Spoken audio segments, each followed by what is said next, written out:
Matamgi Manipuri Wari channel asibu tabiriba khwai pumnamakpu taramnokjari ngasi amuk laubirasi Ngamba 32 suba tangka Nungsiba kauba mayai kankraba irol nung amada kalengi yakna saraba nungsada maisana khangba ngamdraba hakjangda irol nungda luptuna ingthaba horakpa mikup asida irol nungdagi namduna chingkhatpigadaure Nungai mankibana kaurure matam ama khutlai oige purakkibani manakta haujikna onkhre thamoidubu inghanba ngambi saklon ama Laikibani magisu nungshiba ama machinmakna haikibani hanjin hanjin magisu nungshiba laizei haina adubu kaurure kaujin thiba miyoi mapokta poklubana Melei magi wahangna ningsing halipumnamak Mana thabak laklamdaida lehauba sanagi sakfambu wakalda chingsinduna ningsingnaba honai mamit ushinduna Matau pumba minok pumba tat oirabra haina mase mathanta chingnaba mapoklakpagum tawrakpaduda wakaldu adomda lamsinduna khaningdraduna mamitu fatpangthoi melei magi pakhum ngairi ngamba meleida chumtring yengdana hanglai Aina magu unabagi ayaba tarai pirakani haiba khalaga hairiro nangida tarai yarakani khalamnabadi asumna sarda hanglamdabasi yai ai samak natrabasu atopa kana amagi khuthangda haihelambi yai adubu sarna tarai ne yarakadaba maram oidabana ai maram pumba marik chumna taktuna sardagi ayaba loge lakchabani aigi nupi oina aigi nakta laikhrabi amabu aigi yeknaba oiriba matam amada magi maramna Thodok pumba thogan kiba amaga karam naini yagadoriba napal yamna leibagi mawongni nakoi nengoda toribase amaromdi yengabadi ai bushtabani haibe nate sir adumna khanbiganu aina mafam stelak chabada sarbu karimnaba kaidobamta leizade icham chamna ithau pangthoke khanna lakchabani makoi ani unabada nangina thogari lege sir aidi aiga nakna loinaba khudingmakpu family amagumna khanjai Imung amatagum lairamba imung anina ngasi khaibung tanaduna lainariba ase hayeng tungkoi ba fawba changna bangamdana adumak lainakiba tare khana kanjana bohana zabani yai farelna sanagi yumga changna daba aina wafam thokte madudi magi maralduna changbangam zadabani masida aina aigi oikraba pot ama maga thengna hanbagi ayaba piba matik chade wakalak singda wataba sarni haiba khangjai Aina haizagadoriba wase amuktang khanthabiyu bunsi chupa thamoida wakalda tamkraba nungsiba moina ningsingduna leigadabagi mahutta amuktang unaduna tongana sagatpa hurraba marido machin mopa oina lehenmana fagadra khanjai karamna machin mopa oina khangadoriba nangni hekta haiba ngamba warodubo migi thamoi nungda leiba wakhalbu nangni hekta urabadona karamna hairiba Thazaba yaba mawang amana wafamse aisu sarda haizabani oithokloidaba lambida khong thangduna chachaba midina chade aisu madam go wari amuktang sabiyu aduga ingonda paw amtang haibiro card ama loktoktuna leiriba table da thammi melei hogatuna mukhaira e madam gi pakhumda sarsu wakal muna khanbiyu atenba wakalna asamba pakhum pibigana sir adudi aisu mukchana batawjarage sarsu thabak maka chathabi hoko Wadu haram naga melei thokre ngamba family bamong du kaidana table da leiba melei gi kartu da yengduna tumina lei somdana meleina ngamba ga unaruraga thorakpada thongjinda lumdana leiramba prem ga fairan ga du fatfat handoktuna chumna lepna bahonai melei su mong singduda haifetti yengambani adubu wahai ama fawba hairamdana magi chatkadabadu chatkrai haifet na pani asigi secretary nupise Nupa fanamdi kelongani Fairin du chatkriba me lady yingduna tapna haira e prem sumasadu waldu da fatnga tharaga mating pangsila e Thabak kabora am surasu wadoga mandi magumbi amana inak tagalerdi Ekhoi pakhang aribana oibasidi nonga lakani khanbada bit yam leite As mayai farel haiba side hero do wakal ti inungairam hi asingba Ekoisu assistant gumba ma sum magumbi ma kayama thamba yabazani sittaba o kayo yawriyo mayam sigi khanbiba midanate ekhoi kangsase kuina sitludraba matung angang ama phangkibadagi mi gamta ugidramni hai gumladana nonganbadagi numit taw fau mai matung koini na lere thoktana mi yengba sunga phandri kharadi khanbi yabani khoigisu ai diwa ai naga nupi thi khangraba ai di mangona tainagadabni ngamoi kai khanu moi ka mamangda khong sang tingthoga ne ai nupi piyoda dharna tawgadabni adu fau da pidradi kamdoba pidragana macha nupi chawba ngai taridana macha nupi yawdedana nupa ngakta pogana kamdoba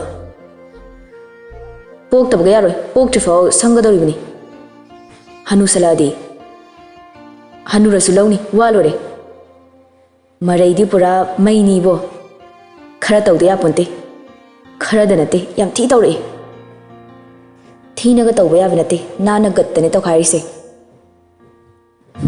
atai mok chanarasu nangna dambagi matung inabasidi chana de bo kai da chana dragi ai mu pokchaba lei ponte nangna namitti hek yadradana dentist amane athuba dam ta tana thawni nangbo naha oina mit yadabdo nungai tine khoi As hekta tawrini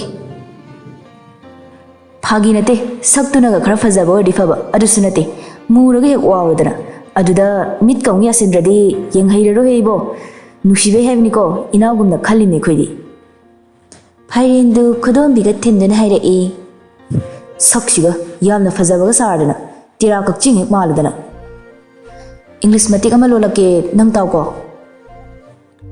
khanauda haifet khaudim dina haira e Ants are tiny creatures, but we have a lot to learn from them, so learn from me. Koi di English no lolai duna class kya da chimpa po kibino nang di yang kui ni ningshingi na. Ngarang e koita chogi macha nupi duna larik pa bada tabni. Engon da phone torok pata chona mana na kanda pa ba. Ada tab duga nang na haira puduga chana ina hairni yadrabo. Yai yam fasani yai. Aduni adum yabane ba. Melaidu yai farelda ngambagi nakta chatkani haiba hairamde thabak khara thengna laki thabak ama leire haiba khak haikibani chinna haikibasu natte message oina thakibani yai farelga melaigasi number di laini haibabu wari ti nongmata sanade hainagadaba leiraba matamda message oina thanaba nattana call tawduna haibadi tawnade Melaina office yorakpadu khara thengi thorakpadi fanangana thorakpani ngambagi office ta fana kuina unagi haiduna ngangnaruri ngamba lakpa amuk fana kuina ngairuri adudagi amuk office ta lakpa fanam thengde matamdu yai fareldi nahan makai melaina adum hana laklaga ngasi lakpa kauba leitabaduda maram khangda khoisaunarabani wakhaldadi horen lakpaga kadai chatlui haina ngangi khanbani adubu Melaina ma lakpagi report piba changakpadu bada sauning kemta haibadi ngamjadre ngasidi khara thengina ngarang ai sarda khara thengna lakjage haidana message ama thakibani sar phangbidabra kai ji salino kayam luba thabangno aina khangba yabra hausi haiba nungai tre sir hayeng aina thangjiliba khongtangsina mai paklakanda ai sarda haizarage luhongbagi invitation na khumgadoribra Sorry sir. Nangi personal matter day se handak yam yetlabra. Kaino sir na haibiri dubo ai wakal taba ngamjadre. Phai chalagi haina chap yungna khalabani na aina ngangwa wasu wakal tafam thoi. Hana gum tagadra khanduna hairubane isu. Sir, kaidorage aina kai soibe yawkrage. Soidi aina khalubu wakal sina soibani nangna lan manatida. Wangang bada kochi kot pasu hai brasar se kochi oina surani marai tawbane na sukhalani phajafam amatta leroi ai sana khangjai melai gyana mangauri tawkhala ibe yai ferelgi matawdu makhata na khumlubada magi wadu makha samsam thaki batari khanduna melai du haira e adudi sir ai muk thokjakhrage laining basu po maroi aina khara hairabani na angabu oina suramani aibu Sir, wase haibige hairabadi mayek singna aina khangba ngamgada mongda haibiyo Sir na hauzik haibiri basidi imalo noizarabasu ai wakal taba ngamjadre Yai ferel file amada yengambadagi onkatuna lepliba mai leidi yenglai Melay, I ngasi khoidog yam sawningi maram khangdi. Yumdagidi phana harauna tholakigum tawbani. Adubu mafam si yobaga ai sawning mani sase gyana matadri. Nang uragana amukka heli. Sir, athubada aigi hut sinbigadabda thibiro. Aisu pathabase pamjarabani. Sir na wafam amta haidabasida aisu haiba ngamjadabani. Within 2 weeks pawgi manungda aigi substitute thibiyo sir. Wado hairam laga melay rumdagi thokre yaifarel pran propok chakna table du da khutum tashinduna yamna di kandabi tablap thilli. Melay sumagi dex ta jangshinduna famnaga sutoktuna mathante songlangi. Mana khidok sawningaga ingonaga tainadana. Ai sibu magi taina famoyna ubadawnaga tawradana. Ai da tokraga fadawni aina sum nungaitina tawbasida. Ngamba mathau pumba loisilamnaga hanagumna mayumda halai. Ngasidi nahan makhaygu masado active oide itan tanba manba mong amatawi. Prem su tomtin na haiduna ngamba na tongba garidu amuk thawraabani. Tungda tongliba ngamba na makut na khadang da sawduna mapalom da tumina sum ungduna fambada ubada Prem du mamang da tetliba mirror da gisum yengna wakal da khali. Kaino, romantic mood ka pungchay chaybe mong da liramiside. Si saksidi ho nongdam bhaibe say da taraga laydobogi mongni. Nupi kaina razalo. Thadi thaja kidreda. Masaida tholo yadadana pakhang ariba tomthina kokthobune. Wakal khanba loiragana kana famliba tomthinde yengduna mangakne ingit tawduna kaidawre haibagi mongda hangi. Tomthin sukhangde haibagumna mangaktu haiduna pakham pirai Prem du magi ahi sabidu tawduna hanglai. Damba kaidawrage hakchang nuaitabro. Ngamba wakal amada tawrubani adubu kaurakpaduda wakal lakduna khadang metlambadu thadaduna khummi. Kastawde. Yengbada hakchang nuaitaba male boring churagana isai matharora. Ngambasu khaningdaba wakal mayamdu khangadabagi saru isai du tabana fare khandun hairei. Amatharo. YouTube ta changduna isai makhalaga Bluetooth samduna isai tharai. Isai du thana Prem du mangaktu chepthaduna ngambagi expression yanglai. Wakal ngahak divert tawnabi isai tagi khanbani adubu mayak singduna thamoida wakalda hagatchaba hotpagum thokre. Khallu yi khalamba wakaldu hena inot haptuna khallu haina insilakpagum tawrakre. Lambi na lamdrabadi asawbadu araiba pot amada tainaramgadabani adubu athauba gari oibana ngamba fathaduna maya chiktuna hairai. Muthalo isaido. Nahan makaiga manadaba khonthoktuda Prem du masidi irang amani khanduna isai du fat muthatli. Isai tharubadagi hena sukchinkhre sakfamdu. Yum yore hanagum kada changduna sanabu thirude ngamba ngasidi.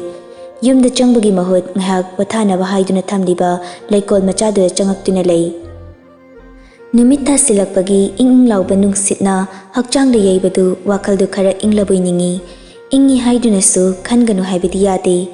Karam tawna siyauna nungshiruba mama sagyan tajadre. Tamcha. Tungman thoktuna leplingai tungdagi kaurakliba khonjalduda ngamba mamai leithoktuna yenglai. Sanadu walking stick tumaga leptuna leirami. Masaktu udringai kakngawna rambani wakaldu masak uragana kapningbagum poklakli. Mapi ra chenbadu ukidana bahaiduna mamito fatfat kuplaga changsilaktuna hairai. Kaidawagi makhada kumtharaino nakhongda nanabana. Tamchana halaklaga sungka kakalaktabaduda kaidawrabano na kumaine. Prem na sida changke haibaduda sida changaine. Tamcha kaidawramino sida. Sana. Nahan makai nungsibadagi hena dum nungshikre ngasina machin machaduna pamjaba mingauga kaurakpa saji machagum pangliba min aniduna mangonda tathak yengakpa ka hena nungshiba phauhankre matawduna. Ngamba khungkap ma changsinduna sanabu mathada kolai makutuna makokta hanjin nan thaduna hairai. Karamba angawba nungshitna humjilaktana aina nangse asi yawna nungshibano. Nungshiba haibase kadai phaba waramgani haiba ai ngasida khangbagum tawi. Kaidawrage tamcha nang? Ai sanase yam nungshiba yamna nungsibandana kiba ma yawre tamcha se. Kaigya khangde maramsu ithanta pangkida kibadawna tawre. Kaidawai kidoino nupa yam thoktaine aduga ki kaina hairapado yam pakte. Macindagi sora sangba makam thoktuna sanagi lengju manida paiduna mathadagi lokthoi sana su ngambada yengduna hairei ngasai aina wa ma haige haibada hairage yarabra nang hana hairo adu loibaga ai amu nangonda wa ma haige tamchagi do hana hairo aduga aigi se mu haige ladies first nang hana hairo ne aigi wasidi tamchana sarokpa yai aduna tamchagi do hana hairo saureni kedawai saudino aibu yamna saugan badawna saugali dudi sauraga table game thugai hai bet hero dauna kanana haiba dudi nangonda yamste laiba loina khangi aduna ai su khangtaba hoini adu hojikti saureba kaino nangna haini do haironi hairage yarabra dudi hairo sana ngambada yengamba mittu tapna leithaduna makhada yengaga kijaba khonthokta hairei aida dayai faga amta unazage aduga wari kita sajage maso ingonda hainingba mayam am leramgani aisu mangonda hainingba mayam am le aduna amuktang unaraga wari sage